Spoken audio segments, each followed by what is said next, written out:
Hello and welcome to another video. Recently, last week, I posted a video about modular music sounding the same and what that could mean. And there were quite a lot of responses to that video, quite a lot of comments, which were very interesting to read through. And there were a few points that sort of came up again and again that I noticed, specifically I think to do with maybe sort of over-reliance on generative patching and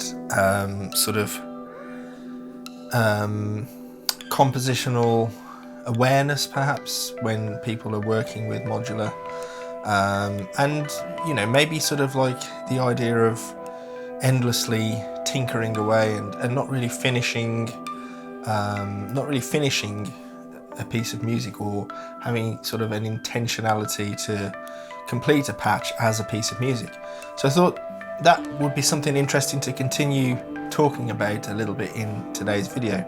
And I think it is something that I have spoke about before in other videos, but I think these kind of things are always worth revisiting and coming back to.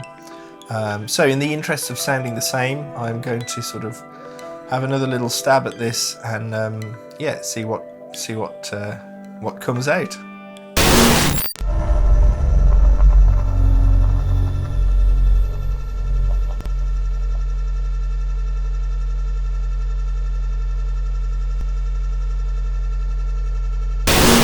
Hello and welcome to the video. So if you've not been here before, or you've not watched one of my videos before, I like to talk about modular synth and electronic music and sort of composition and creativity and so on. So thanks for tuning in, and let's get into it. So recently I made a video about modular music sounding the same, which I think is not really a criticism of modular. It's a comment that you could apply to any type of music, as I spoke about in that video. So I'm not going to sort of go into that too much now. But I think what it sort of drew out from people is that there are a lot of people that enjoy using modular and are working with modular that are not actually doing so with the intention of creating music, or maybe you're sort of over reliant on generative patches. Or maybe sort of, like half doing things, not really creating finished pieces of music. And that's maybe a lot of what we see on YouTube, out there. And to a certain extent, I think I'm guilty of this sometimes myself. Sometimes I will have a little jam and play along with the modular and then film that and put it out as a video, because it's a fun thing to do and all the rest of it, and that's fine. That's all good. But there is a lot of that out there which probably contributes to this idea of modular all sounding the same, and all the things that I spoke about in that previous video. However, I think a large part of it is also to do with people sort of getting stuck in what we might sort of call like a tinkering trap, maybe, sort of half-finished pieces of music or half-done patches, where you start doing something, then you kind of get lost in the endless tinkering, and you don't really get sort of like a cohesive piece of music out of that at the end of the day. So that's probably what I kind of want to sort of focus on a little bit more in this video. More so than the sort of, everything sounding the same, which is what I talked about in the last video. There could be lots of reasons for this. Maybe people are making music with modular, but they've never really studied music or played music in any other forms, so they don't really understand how music works, sort of theoretically, I guess you might say. But then, of course, there is just sometimes that temptation to just keep tweaking and tinkering, and you find interesting sounds and you kind of get lost in those a little bit, and at the end of it, you don't end up with a sort of cohesive piece of music. So I guess what I'm wanting to explore really in this video is why can it be? Does that sound right? Why can it be? I don't know. Why can it be so hard to finish a piece of music when you're working with modular? So I think one of the main things is what we might call the tinkering trap. And this can be true of other types of music as well, not just modular. But, you know, I'm sure we've all experienced this where you sort of endlessly tweaking settings, changing things. You know, if you're working in a DAW, you're endlessly tweaking plugins and all the rest of it, and you never sort of get to that point where the track is finished. And how do you even know when the track is finished? And it can be very sort of tempting to let that sort of snowball out of control. And I think with modular, that is also very easy to do. I know that I've definitely sort of done that myself lots of times, where I've been working on a patch, you know, with the intention of making a piece of music, and keep adding extra voices, adding more and more modulation, adding this, adding something else, and the whole thing, you know, you step back and you look at it and it's a spaghetti of cables, and you know, you might even say, oh, it looks really cool because it's, you know, some kind of like mad scientist cable nest thing, but it's just too much. You know, that sort of endless tinkering and tweaking and putting more into it has just completely destroyed whatever amazing discovery you might have made at the beginning of the patch. You know, I've done that so many times where I've you know, started out exploring a sound which is really cool and inspiring, and then sort of like over tweaked it, overdone it, overcooked it to the point where, you know, I sort of step back and go, hang about a second, this is just not working, and just pull out the cables, pull out as much as possible, go back to like whatever the initial idea was, and start again, basically. You know, so many times that I've done that, and I think it can be a little bit of a trap, you know, this sort of endless tinkering, because there's so much, you know, you've got so much in the case that you can do, so many things that you can tweak and mess and play with, that it is tempting to sort of, you know, get lost in the flow of just keep plugging more things in. And so I think, you know, it's really useful to work with some kind of constraint or limitation in those kind of situations where you're going to say to yourself from the outset, I'm just going to stick to 3 voices, or I'm just, you know, not necessarily 3 modules, but 3 voices. I'm just going to stick to a certain idea, or, you know, something that's going to hold you back and prevent you from, you know, from overdoing it. You know, and then of course there are times when we can have this sort of fear of imperfection, and again, I've talked about this loads, but you know, especially if you've done something in the past that was really good, maybe, you know, it was an accident, and you feel that it wasn't actually yourself that created whatever it was that you did, and you want to recreate that again. You want to have that same level of quality to the music that you created in the past. So you've got this kind of, you know, fear of imperfection, where you're trying to recreate something that you've done before. And again, I think I talked about this in the last video. And so you're constantly adding things because you hear the music in its sort of, you know, in a simpler state, thinking it's not enough, it's not good enough. Then there needs to be more. It needs to be more complex, because that will be a better piece of music. And again, you know, these are all things that I've experienced myself. You know, and quite often adding all this extra stuff, waiting and trying to find the point when you've reached some sort of perfection with your patch, or you know, you've got everything exactly as it needs to be. It never happens, and so you know, you're constantly adding more stuff in. You know, and sometimes, you know, we can think of that in terms of like the perfect sound. You know, if you imagine a sound in your head and you try and create that sound, it probably will end up being that, you know, you won't be able to create the sound exactly as you imagined it, or even if you do create the sound as you imagined it, it doesn't work with everything else that's there the way you thought it would. You know, and so you keep chasing this thing that you've got in your head, this idea, and you never reach that point. And again, you know, it leads to this sort of this fear of imperfection. Whereas if you just kind of, you know, create some sounds and you know, maybe they're not what you wanted initially, and there are imperfections in there and so on. But that's what kind of makes it interesting. You know, that's where some of the real beauty of the modular system can be found, in those little imperfections and things where it doesn't quite work the way you think it should. So, you know, ultimately, I think it's good to embrace imperfections. Anything that isn't working as you think it should, like this video with noisy cars going past. Yeah, let's try and embrace imperfections. Anything that's not working the way you think it should, or the way that you imagined, is probably something that will actually be quite interesting.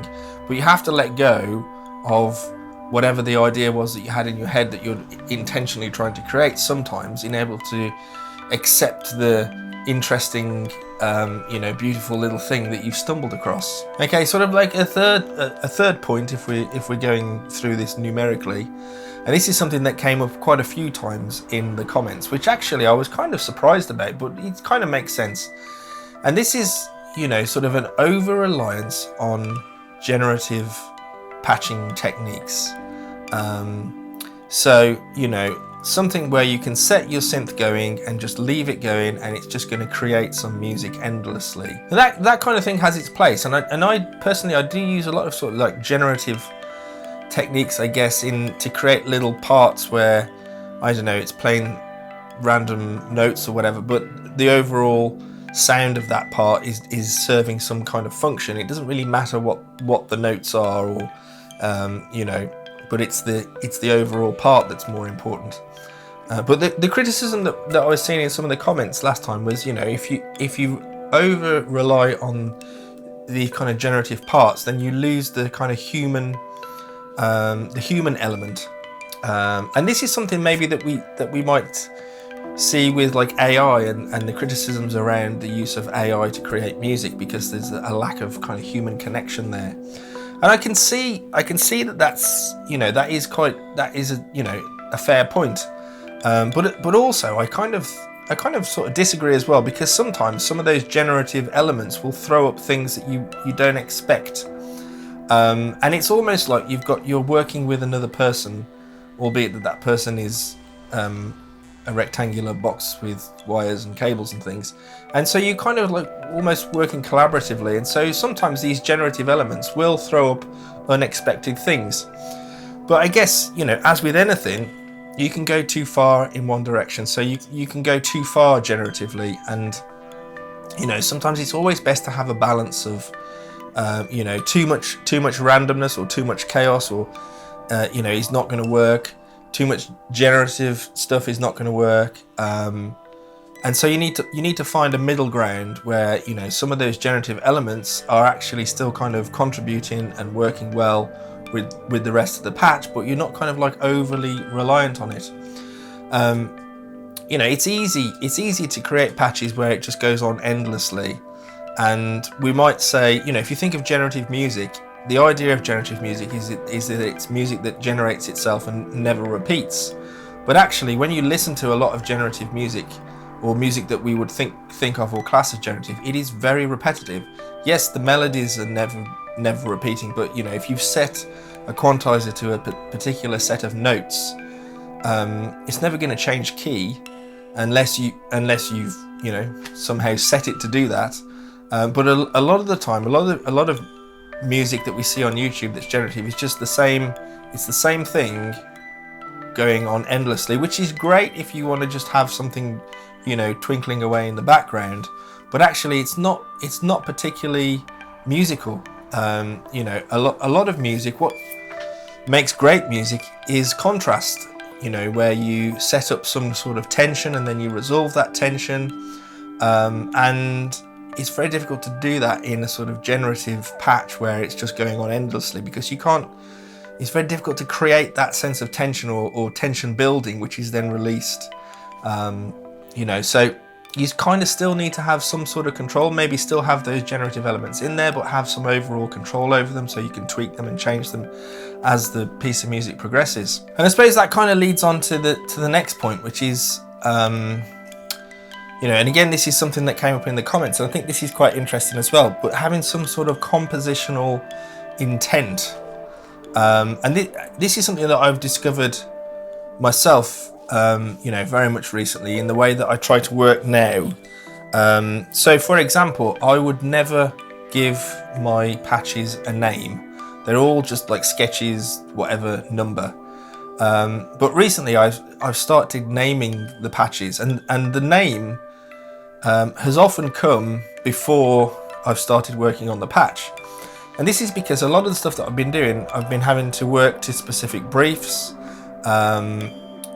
or there's been some sort of intent around the piece of music that I'm trying to create. And so it makes sense to have sort of a name there, which then goes on to provide some sort of structure for the whole piece of music, and some kind of concept that you're going to have, where you're going to start here and travel here and then go here and then end there, or whatever it might be. And so in that respect, you have to kind of think about the piece of music as a whole, and what you actually want the piece of music to sound like the overall structure of the piece of music, not just the sounds that are going to occur. How the energy is going to change through that piece of music. Is it going to get intense, and then is it going to sort of drop off? Is it going to build up again? What is actually going to happen during this piece of music? Is there going to be some kind of narrative behind that? And as I say, this is something that I think I've sort of trying to get to grips with a little bit more recently, whereas in the past I would just start tinkering and plugging in things, and whatever came out was whatever came out, and that hence I wouldn't name the tracks, or I would name the track afterwards, and my usual method would be like finding some random book that's lying around and flicking it open to a random page, and then picking whatever words or sentence on that page seemed apt, and sometimes actually that worked quite well, because it maybe just serendipity, it just sort of, the words seem to fit the music. A lot of the time it's just random though. But yeah, so having some kind of intention before you start making the music, I think definitely is something that helps with creating a structured piece of music, which you can then at some point you can go, well, this is finished now. And this applies to all music, not just modular synth music. The majority of music, it doesn't really matter how weird or experimental it gets. There'll be a start, a middle, and an end.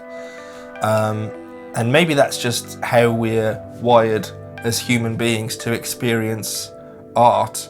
Whether it's a movie, a piece of music, a novel, whatever. Having some kind of flow to it is quite important, I guess. Again, something else that came up in the comments was maybe sort of focusing on gear and the idea of collecting gear, collecting modules, and never really sort of diving into them, or just using them at sort of a very surface level. And all of these things I am guilty of, or have been guilty of in the past. And I guess they're pitfalls that everyone experiences or goes through at some point. But how many times do we hear it said, the gear is not important, it's what you do with it, and so on. And yes, there are so many amazing modules out there now that do so many crazy things that I would love to get hold of and have a little play with, if I had some more money. But ultimately, it's you can make music with anything really. Whatever you've got, you can make music with, and you don't always need to have the latest module and all of that. And as they say, necessity is the mother of invention, and so on, which I think is very, very much a true thing. So learning about the gear that you have, and learning it as deeply as possible, is always going to help you to create better music, I think, rather than looking to the next new thing or whatever. So there's a few points there, I guess, which are just kind of addressing some of the things that I saw in the comments from the last video, which are kind of interesting. And I guess it kind of leads into this question of how much music is out there on YouTube, wherever, that is like you know, it's unfinished music, or you know, how many people are sitting there in their homes or home studios, whatever, creating music and never actually finishing it. You know, just getting stuck in the tinkering without actually, you know, creating a final piece of music. How do you even know when a piece of music is finished? You know, and I think that there's lots of little, you know, there's lots of little tips that I could give you that have helped me. And a lot of this stuff you probably have to kind of work it out for yourself to a certain extent, through doing and trying, and you know, no amount of me suggesting ideas or reading whatever, you know, articles or whatever is going to help unless you actually try and implement and put some of these things into practice.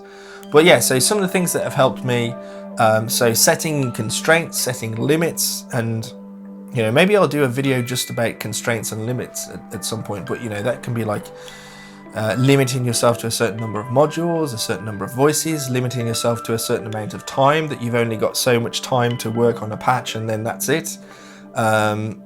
You know, all kinds of little rules and games that you can set up for yourself that are going to help you to be a little bit more creative and hopefully prevent you from going down some sort of, I don't know, cliched track or getting lost in endless tinkering. Something else which, you know, I haven't mentioned as yet, but which I often do is I'll record, I'll set up the patch and then I'll do a recording of that, and then I'll leave it for a couple of days, and then I'll listen to that recording and go, well, you know, what is going on here? What can I hear in this patch that or in this recording that I've created? What do I need to change? How would it sound if that bit comes in first instead of that bit, or, you know, whatever, and then sort of, you know, do another version of that and sort of work on it, you know, in an iterative manner, doing recordings each time and then, you know, coming back and changing it. And a lot of that comes down to performance more so than additional patching, although sometimes there might be some sort of additional patching. But yeah, so, you know, recording almost like demo versions of the performance of what you're doing can help an awful lot as well. I use this timer, now at the moment I use this timer when I'm recording my videos because my camera shuts off after 20 minutes and there's no warning, there's no light on the front that flashes, it just stops recording. And so many times I've been recording a video and I've gone on and on and on and forgotten and the camera stops. So I use this timer to time 20 minutes and then I know that I need to start the camera again. But anyway, that's not why I have it. The main reason that I have it is I use this timer when I am performing with my Modular. So I use it both for performances, if I'm performing live or if I'm recording a final performance. But I will also use it in the sort of compositional stages as well. When, you know, if I'm doing a recording, like I've just mentioned, and I want to try and, you know, keep it sort of to a certain length, you know, if you bring in one voice and I know that should go on for a certain amount of time, and then bring in another voice and then tweak something here, and that's going to go on for so long. And that timer is invaluable because it's so easy to get lost, you know, in what you're doing. And, you know, so many times you can think that what you're doing is amazing, but then you listen back to it and you're like, well, that's like 10 minutes of that thing, which is actually quite boring, and it should have changed after like 30 seconds. And that's where a timer can be very useful. Structure. So, you know, having some kind of structure. If you're not aware of, you know, the sort of structures that exist in music, then, you know, maybe try reading some books on composition. You know, what kind of structures have composers used and songwriters used and all the rest of it over the years and decades and centuries and so on, because they're all still valid. You know, having rises and falls, tension and release, you know, sections, different sections, an A section, a B section, whatever. All of these things are useful ways that you can structure a piece of music, and it doesn't matter whether it's modular or on the computer or even, you know, with your band or whatever. It's all useful, it's all relevant, and it will help you to create a structured piece of music that actually sounds like a finished piece of music, and not just something that's, you know, going on endlessly. Try to sort of like define what you're wanting to do. Again, this is something that, you know, has helped me an awful lot. rather than just sitting down and randomly doing whatever I'm going to do, I will try and have some kind of goal that defines that session. Whether I stick to that or whether I achieve that and then go off and do something else doesn't really matter. But in the outset, I have some specific kind of goal that I want to do for that particular session. And it doesn't matter whether I'm starting something brand new or I'm sort of part way through something or nearly finished it. There's always some kind of goal or intention of what I'm trying to do in that particular session. And then I guess the final thing is to accept imperfections, accept mistakes, accept flaws, because those are quite often where the beauty is, and that is what will sort of make things interesting and make them different from what everyone else does. Perfection is the enemy, I think. I like the imperfections. I like when things sound wrong. I like when there's wrong notes that are jarring. Sometimes you can never recreate those moments, and they, so many times when I was playing in a band, I would always, when we play gigs, if I could, I'd try and get a recording of the gig. So many times I'd do things, especially in solos, that you'd think, well, it was a mistake, but you think, it sounded amazing, some kind of weird feedback or whatever, and it's like, I'll never be able to recreate that again, but it sounded really cool. So embrace imperfections, because quite often those are the best bits. So, I know there's a lot of people out there that just kind of do enjoy modular just for the fun of patching things together and tinkering and all the rest of it. And there's absolutely nothing wrong with that, because I do a lot of that myself. But I also think it's important to try and create music and try and create finished pieces of music, and that is not a limitation. You're not putting a limitation on creativity. You're sort of like, in many ways, you're sort of honoring creativity by trying to come up with something that is a finished thing that you can present to people. So yeah, those are some of my thoughts in response to my own video, but in response to some of the comments. And I agree with a lot of things that people were saying in the comments. And a lot of it I'm guilty of myself, and I'm always trying to better myself and always trying to learn more. And I do learn a lot actually from the people on this channel, and reading your comments. And I know I don't always get to reply to them. I've been quite bad at that lately, but I do appreciate people taking the time to put comments in there. So if you found this video interesting, or you have any thoughts on what I've been talking about, then please let me know in the comments. And what is your process? If you are somebody out there who's making finished pieces of music and so on, what is your process, and how do you go about finishing a track? Share your tips in the comments, because I think it's great, to help each other out, and that's hopefully what this channel is about. So yes, anyway, that is kind of what I wanted to say for today. I hope you found this video interesting, and of course, if you have, hit the like button, hit the subscribe button. I have a Patreon out there. I also have a link to some CDs. If you are the sort of person that likes to buy physical media, I've found a company where I can get I've been able to get some CDs made, and there's a link to that down in the comments. And I might make a whole another video about that actually, because that is something that is worth talking about. Anyway, I'm off on another tangent here. So thank you very much for watching. Thank you very much for commenting, and I will see you in the next video. Cheerio.